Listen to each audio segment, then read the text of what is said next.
I stand at the entrance of Belmont's, my fingers tightening around my leather clutch. Through the amber glow of vintage chandeliers, I can see them laughing, wine glasses held high in some private celebration. My family. The maitre d' smiles at me with practiced warmth. Your name, miss? Before I can answer, my mother's voice cuts across the dining room. Oh, there she is, finally. Heads turn. I feel the weight of strangers' curious glances as I step forward, the quiet click of my heels against marble marking each step. My black dress is simple, but well-tailored, the kind that whispers success rather than screams it. They've positioned themselves at the restaurant's finest table, the one with the view of the downtown skyline I once dreamed of being part of. Mother, cousin Lucas, his wife Brittany. The light catches the ruby pendant at my mother's throat, a gift from my father before cancer took him during my sophomore year of college. I approach the table and stop, noticing immediately what they've chosen not to see. There is no chair for me. Lucas sprawls comfortably, one arm draped across the back of his chair, the other holding a glass of something amber and expensive. His smirk arrives before his words do. This table is for family, he says, not bothering to lower his voice.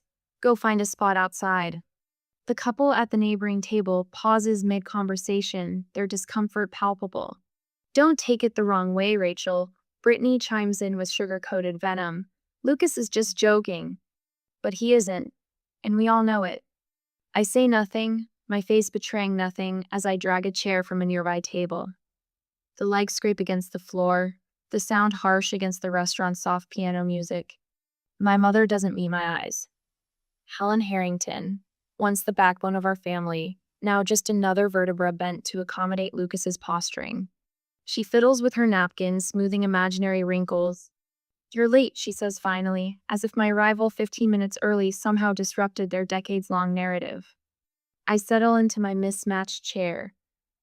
Traffic. I lie.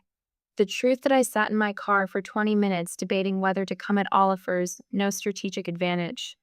As I watch them clink glasses, a memory surfaces sharp and uninvited. 4 years earlier. My childhood bedroom stripped to bare walls.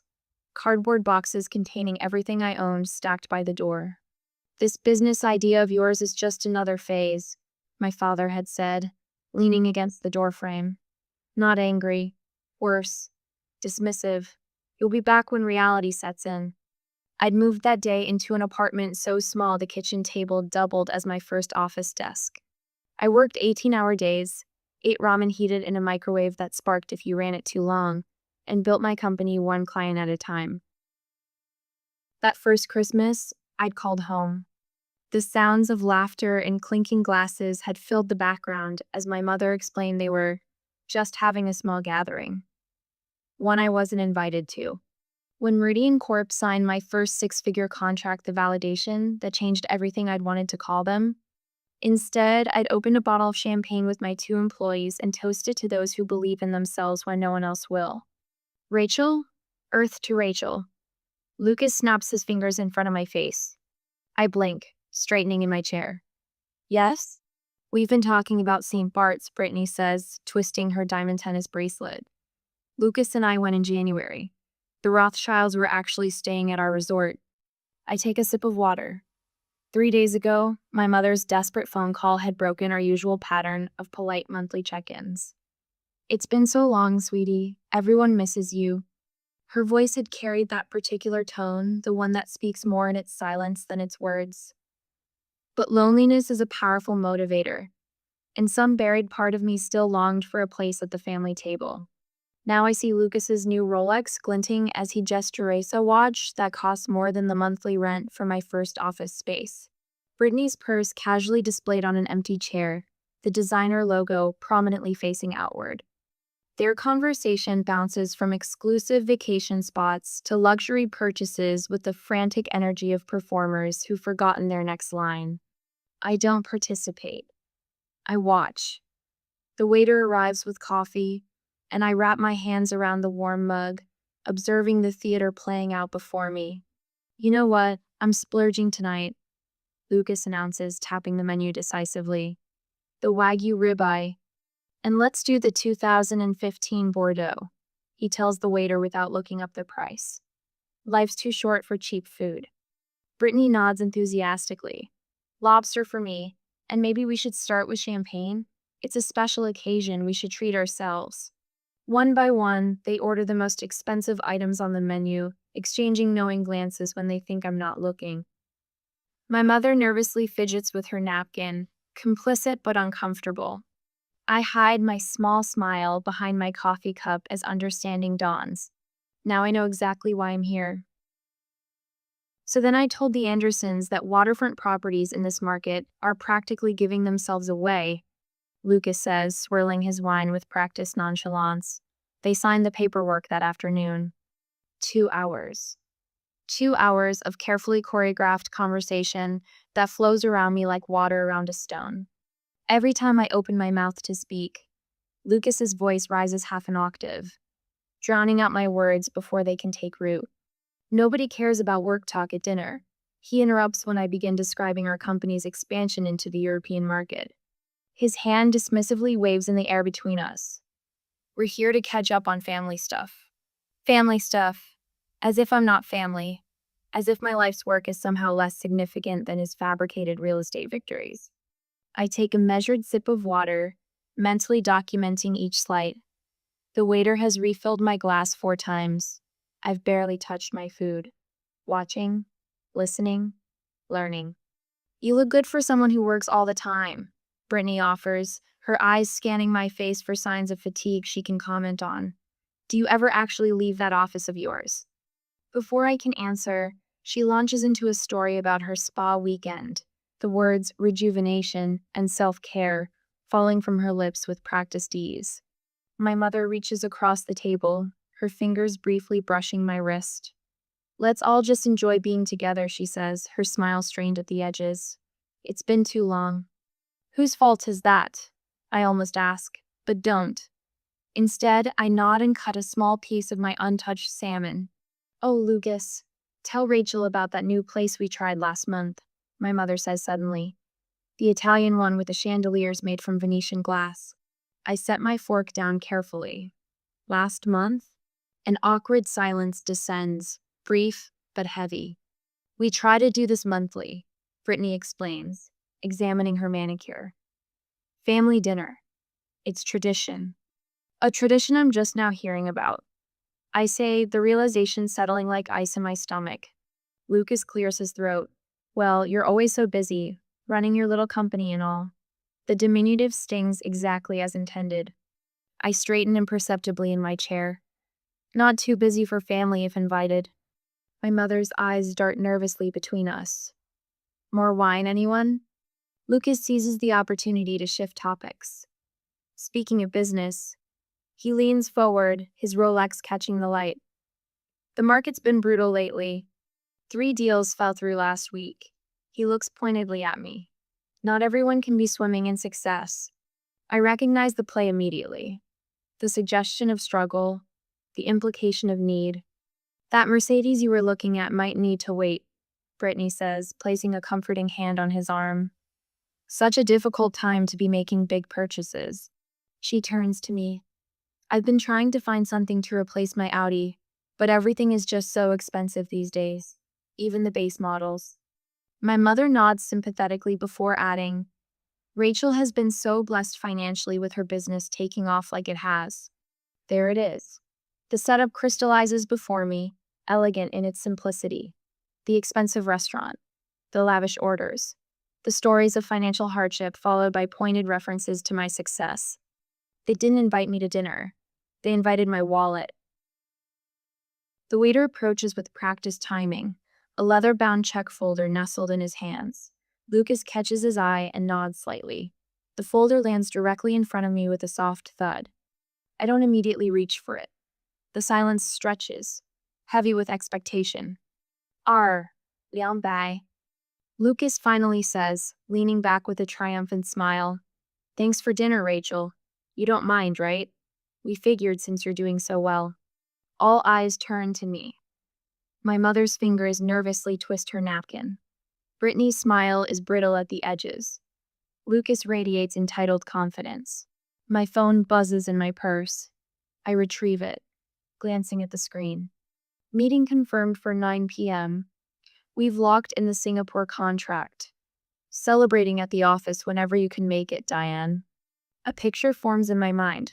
My business partner, Diane, who stayed until 3 a.m. helping me finish our first major proposal.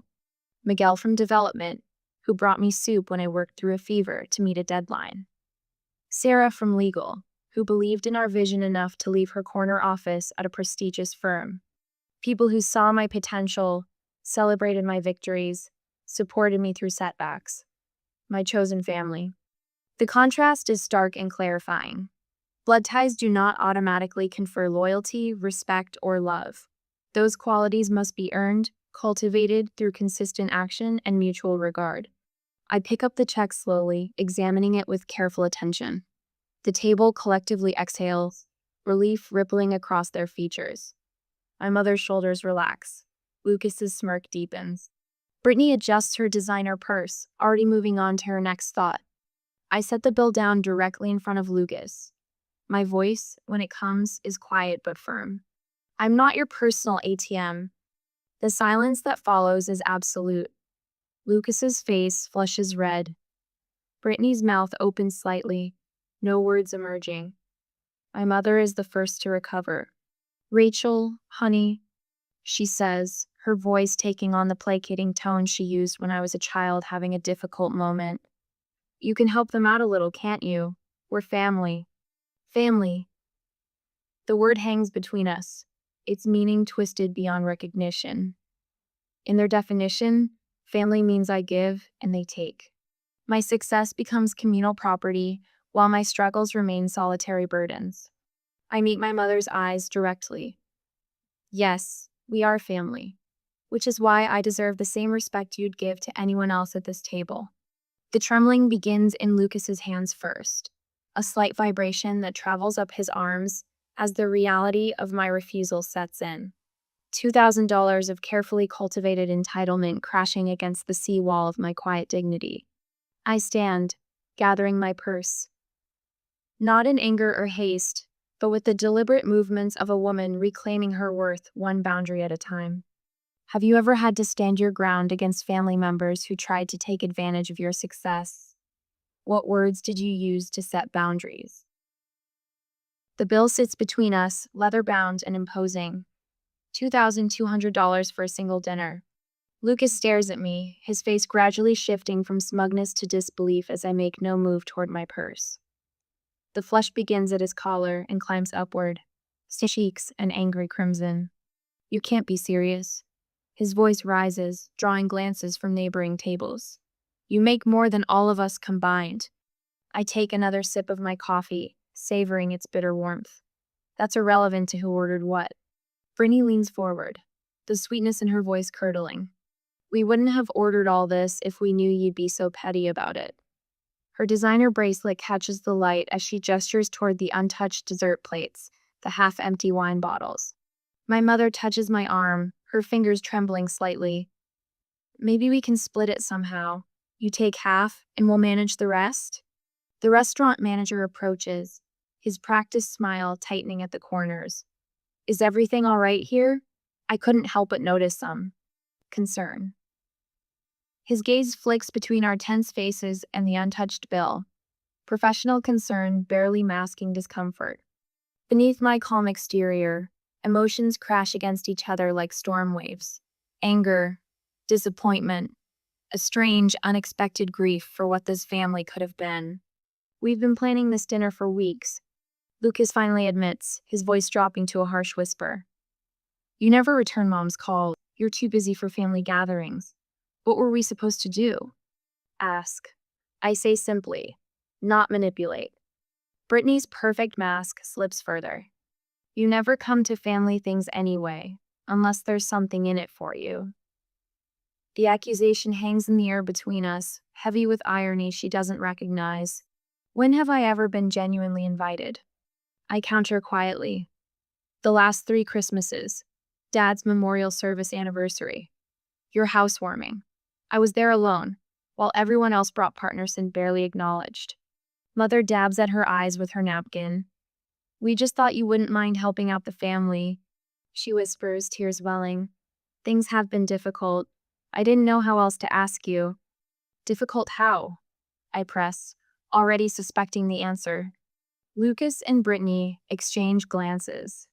I lost my job 3 months ago. Lucas stares at his plate, the admission clearly costing him. The real estate market tanked and our firm downsized. He's been looking everywhere, Brittany adds quickly. But we have appearances to maintain. You understand that. I think about the Rolex on his wrist. The European vacation photos Brittany posted last month. The designer purse preening on its own chair.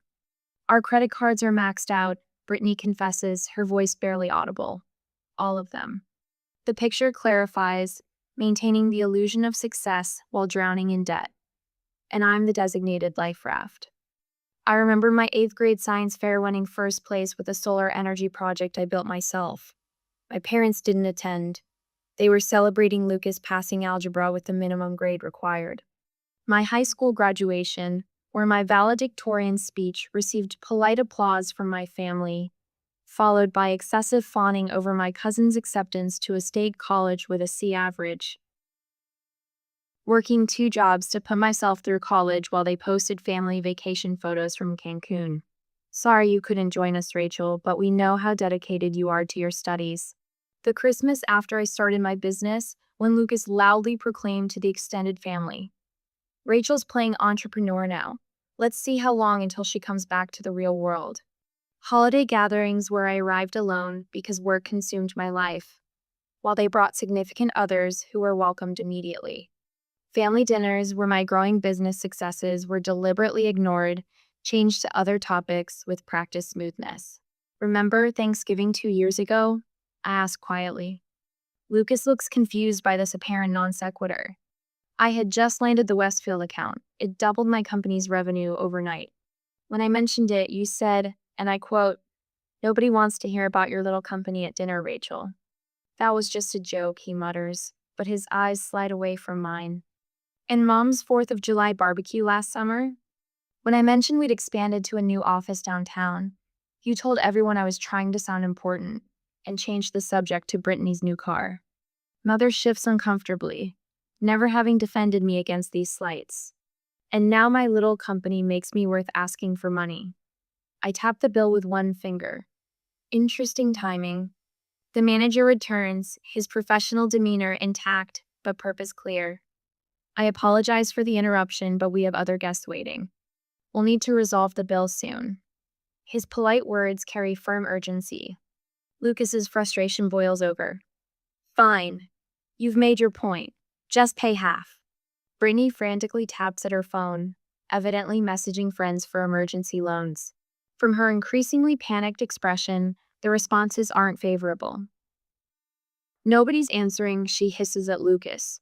Lucas pulls out his wallet, flipping through it with growing desperation. A membership card, a driver's license, a single $20 bill. Mother opens her purse, hands trembling, as she searches for a credit card they all know is already maxed out. The manager shifts his weight from one foot to another. We'll need to resolve this bill now, please. My mother pulls out a checkbook so rarely used the cover is still pristine. Rachel, please, she whispers, just this once. I think about all the just this once moments that would inevitably follow. The gradual erosion of boundaries, the entitled expectations that would grow with each concession. You ordered it, you pay for it, I say, meeting each of their eyes in turn. I'm only responsible for my coffee. I place a $10 bill on the table, $4 for my coffee, $6 for the server who has to witness this family drama. Lucas grips the edge of the table. You'd really let your own mother be humiliated in public? No, I answer, the word sharper than I intended. But I'd let adults face the consequences of their choices. What price would you put on self-respect? As I look at the $2,200 bill and the family who plotted for weeks to manipulate me into paying it, I realize I already know my answer. You'll regret embarrassing us like this, Lucas hisses, leaning across the table until I can smell the expensive bourbon on his breath. His voice is low enough that nearby diners won't hear the words, but loud enough to ensure everyone at our table does. The veneer of family warmth has vanished like morning dew under a harsh sun. Brittany's eyes well with tears, perfectly timed. 2 drops slide down her cheeks, leaving trails through her foundation, but somehow not disturbing her mascara. "I can't believe you'd do this to your own family," she says, her voice catching on the word family with practiced precision. "After everything we've done for you." Mother fidgets with her ruby pendant, twisting it back and forth on its chain. The pendant catches the light with each nervous movement, sending small red reflections dancing across the crisp white tablecloth. "Rachel, please," she says, not meeting my eyes. "After everything we've done for you." The phrase hangs in the air between us, a question without a question mark. I search my memory for what, exactly, they've done for me beyond offering conditional love with strings attached like puppet masters. The unified front they presented just minutes earlier, their smug certainty that I would cover this extravagant bill begins to crack like thin ice under too much weight. Lucas pulls out his wallet and slaps down a credit card with theatrical confidence. The manager runs it through the machine, then returns with a tight smile. "I'm sorry, sir, this card has been declined." Lucas's face flushes. He produces another card, then another. Each time, the manager returns with the same apologetic expression. Brittany digs through her designer purse, her fingers trembling slightly as she hands over her own card. "I'm sorry, ma'am. I watched this performance unfold, my coffee now cold between my palms. The weight of their expectations, this trap they've laid, sits heavily across my shoulders. But as they scramble to solve a problem entirely of their own making, something shifts inside me. I place a $5 bill on the table beside my untouched coffee cup. "For my coffee," I say, adding another 20. "And a tip for our server." 3 pairs of eyes swing toward me, each revealing a different flavor of desperation. Lucas opens his mouth, but I meet his gaze with such steady calm that his words die before reaching his lips. "I'm just letting everyone take responsibility for their own choices," I say, looking at each family member in turn, my voice neither angry nor satisfied, simply resolved. "We all make decisions. We all live with the consequences." I gather my purse and stand. My shoulders, which have been tight with tension since I first walked into Belmont's, suddenly relax. I feel taller, straighter, as if I've put down a burden I've been carrying for years. The manager clears his throat. "Perhaps there's someone else you could call for assistance with the bill." Lucas's nostrils flare as he pulls out his phone. He steps away from the table, his back rigid as he makes a call that clearly pains him more than any physical injury could. Brittany's fingers fly to her wrist, unclasping her tennis bracelet with frantic movements. She begins removing earrings next, piling the jewelry in front of her as if preparing for a pawnshop visit. "Rachel." My mother rises, following me as I step away from the table. Her voice drops to a whisper. "Please reconsider. Just this once. We can work something out later." I turn to face her.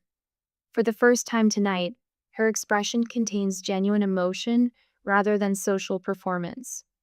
Fear lurks in the lines around her eyes, not just fear of the bill, but fear of losing me. "This isn't about money," I say gently but firmly. "It's about respect. I won't be used, not even by family, especially not by family." She flinches as if I've slapped her, but the words needed to be said. I catch my reflection in the restaurant's ornate mirror as I turn. The woman looking back at me stands straight, her eyes clear and certain. For the first time all evening, perhaps for the first time in years, I recognize myself completely. Tomorrow, I'll sit with my team people who value my ideas, who collaborate rather than manipulate. People who've earned my trust through consistent respect rather than assumed it through genetic connection. As I reach the door, my mother's hand catches my elbow. "Please don't leave like this," she says, her voice smaller than I've ever heard it. Her eyes, so like mine in color but not in conviction, search my face for mercy. I cover her hand with mine, feeling the paper-thin skin that speaks of her advancing years.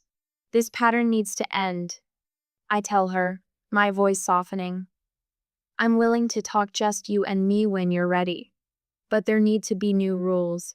Respect, honesty, and no financial exploitation." She swallows hard, nodding slightly. Call me when you're ready, I add, squeezing her hand once before letting go. I push through the heavy glass door of Belmont's and step into the cool night air.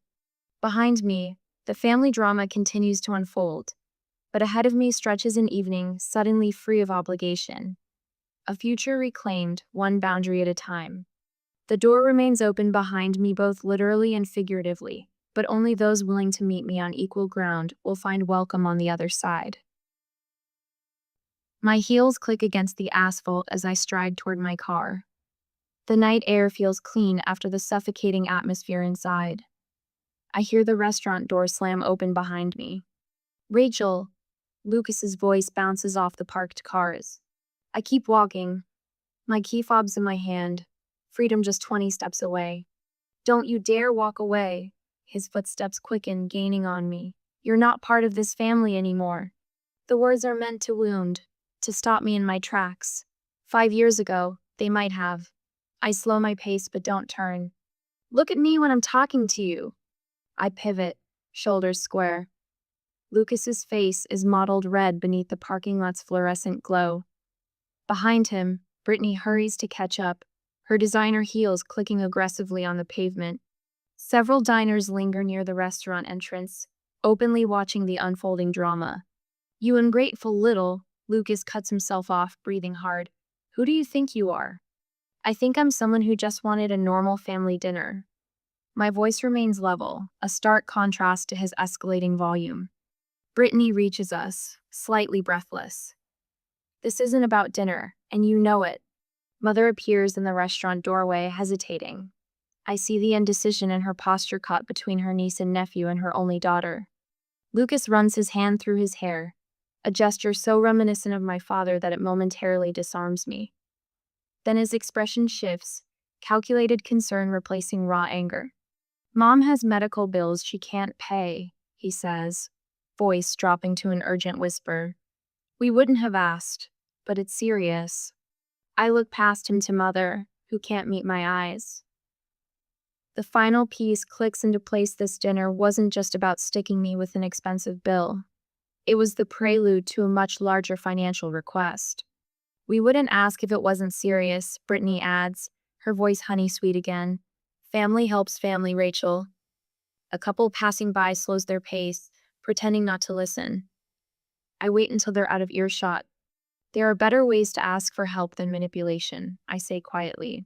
If Mom has medical issues, I'd be the first to know about it. Mother finally approaches, her ruby pendant catching the streetlight. It's just some tests, honey. Nothing to worry about. Insurance covers most of it. The betrayal stings worse than Lucas's anger. Mother was in on this scheme from the beginning, using her health as a bargaining chip. I take a deep breath, weighing decades of family history against this moment. Mom, if you have medical needs, we can discuss that privately. I'm willing to help with legitimate expenses. See? Lucas bursts in. She can afford. I lift my hand, cutting him off. I wasn't talking to you. Brittany steps forward. We're all family here. Supporting family doesn't mean enabling bad behavior, I reply. Showing up tonight and discovering you plan to use me as your personal ATM isn't how family treats each other. I reach into my purse and extract a business card, holding it out to Mother. She takes it with trembling fingers. Call me tomorrow. Just you, I tell her. Then I turn to Lucas and Brittany. Figure out your own bill tonight. You can't be serious, Brittany sputters. I am. And if Mom wants to discuss her medical situation honestly, I'll consider helping. But I won't be manipulated again. I turn to leave, the weight of their stares heavy on my back. You think you're better than us now? Lucas shouts, his voice echoing across the parking lot. I pause, considering his question. Am I? With my successful business and financial independence, it would be easy to think so. But that's not it at all. I glance over my shoulder. No, just different, and that's okay. The simple truth lands like a stone dropping into still water. Lucas's mouth opens and closes without sound.